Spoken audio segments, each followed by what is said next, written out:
Welcome back to my channel Tourism Notes. Today we are going to discuss about tourism supply chain. तो उससे पहले हमारे topic को discuss करने से पहले हम ये जान लेते हैं कि सप्लाई चेन है क्या. Supply chain is a system through which the ownership of the product gets transferred to the customer. ठीक है, तो इसमें मैंने क्या बोला कि जो ओनरशिप ऑफ द प्रोडक्ट है वो ट्रांसफर होता है किसको? कस्टमर को.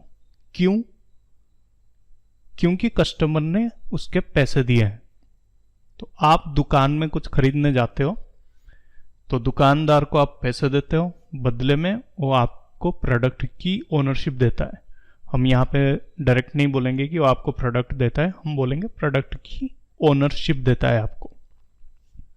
तो ये जो पूरा का पूरा जो सिस्टम है, जैसे कि अब मान लो कि आप दुकान में गए और वहां पे आपने कंज्यूम किया पेप्सी, कोका कोला, कोई भी सॉफ्ट ड्रिंक, राइट.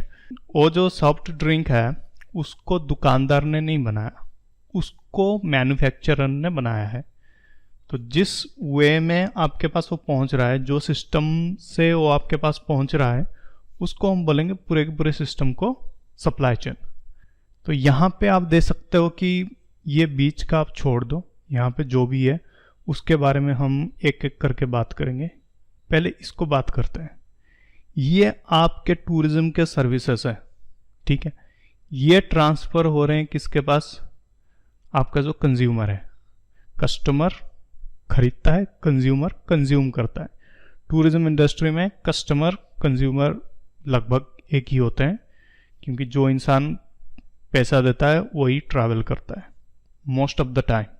तो जो भी सिस्टम है जिसके थ्रू ये जो आपके सर्विसेज नज़र आ रहे हैं यहाँ पे, और यहाँ पे आपका जो कंज्यूमर है वो टूरिस्ट है.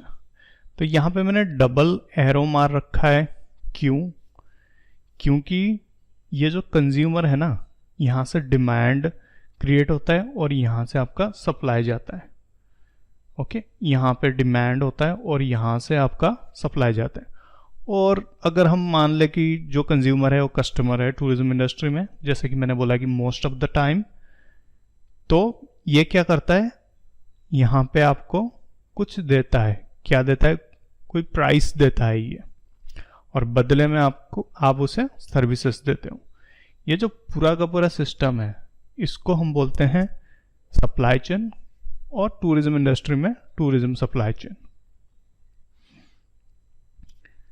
तो यहां पे जैसे कि मैंने बोला कि टूरिज्म सप्लाई चेन ये 3 तरीके के होते हैं टूरिज्म इंडस्ट्री में, ठीक है. तो पहला वाला जो होता है सप्लाई चेन में एक टूर ऑपरेटर होता है बीच में और एक ट्रैवल एजेंट होता है. टूर ऑपरेटर काम करता है as a wholesaler. Travel agent जो होता है वो काम करता है एज ए रिटेलर. क्यों? क्योंकि वो जो सर्विसेज है उसको पास ऑन कर रहा है टूरिस्ट को, पर जो ट्रैवल एजेंट है वो सर्विसेज को क्रिएट नहीं कर रहा है या फिर उसकी पैकेजिंग नहीं कर रहा है, ठीक है. इन सर्विसेज को बल्क में खरीद के जो पैकेजिंग करता है उसको हम बोलते हैं टूर ऑपरेटर. तो जो पहला वाला हमारा पॉइंट है, जो पहला वाला सप्लाई चेन है, वो सर्विसेज किसके पास आती हैं? टूर ऑपरेटर के पास.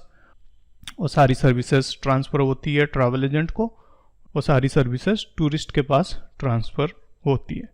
कोई श्योरिटी नहीं है कि वो सारे 5 के 5 सर्विसेज हो, क्योंकि टूर ऑपरेटर जो है वो एक सर्विसेज को भी सेल कर सकता है या फिर एक से ज़्यादा सर्विसेज को कंबाइन करके सेल कर सकता है. तो यहाँ से रिवर्स भी होता है. कैसे? जैसे कि टूरिस्ट गया, जैसे कि आपको जाना है मनाली जाना है, तो आप अपने लोकेलिटी में जो ट्रैवल एजेंट है उसके पास गए, उसको अपना डिमांड बताया, ठीक है. ट्रैवल एजेंट ने टूर ऑपरेटर को कांटेक्ट किया. टूर ऑपरेटर ने ये जो सारे सर्विस प्रोवाइडर हैं इनको कांटेक्ट किया और एक पैकेज बनाया, वो ट्रैवल एजेंट को दिया और ट्रैवल एजेंट ने आपको दिया, ठीक है. ये हमारा था पहला supply chain. Second supply chain क्या है? यहाँ पे ट्रैवल एजेंट को हम बाईपास कर देते हैं, ठीक है, कोई ट्रैवल एजेंट है ही नहीं बीच में। क्यों नहीं है? क्योंकि टूर ऑपरेटर चाहता है कि मेरे पास एक सिस्टम है, मैं टूरिस्ट को डायरेक्ट सप्लाई कर सकता हूँ, और जो ट्रैवल एजेंट का जो कमीशन है वो एज ए प्रॉफिट मैं रख सकता हूँ, या फिर मैं टूरिस्ट को कुछ डिस्काउंट भी दे सकता हूँ, ठीक है। तो ये क्या करता है, बाईपास कर देता है ट्रैवल एजेंट को। टूर ऑपरेटर ट्रैवल एजेंट को बाईपास करता है। कैसे करता है? जैसे कि आप ले लो कि मेक माई ट्रिप है, गो आईबीबो है, ये सारे बड़े बड़े टूर ऑपरेटर्स हैं और इनके पास अपना पोर्टल है, वेबसाइट है। सो वेबसाइट के थ्रू ये लोग क्या करते हैं, डायरेक्ट कंज्यूमर जो टूरिस्ट है उसको सेल कर देते हैं अपना प्रोडक्ट। क्या उनका प्रोडक्ट होता है? कोई पैकेज होता है, या फिर कोई सिंगल सर्विस भी हो सकता है, ठीक है। तो ट्रैवल एजेंट को बाईपास करने से दो फायदा हुआ। एक तो टूर ऑपरेटर को ज़्यादा प्रॉफिट मिला और टूरिस्ट को डिस्काउंट भी मिल गया।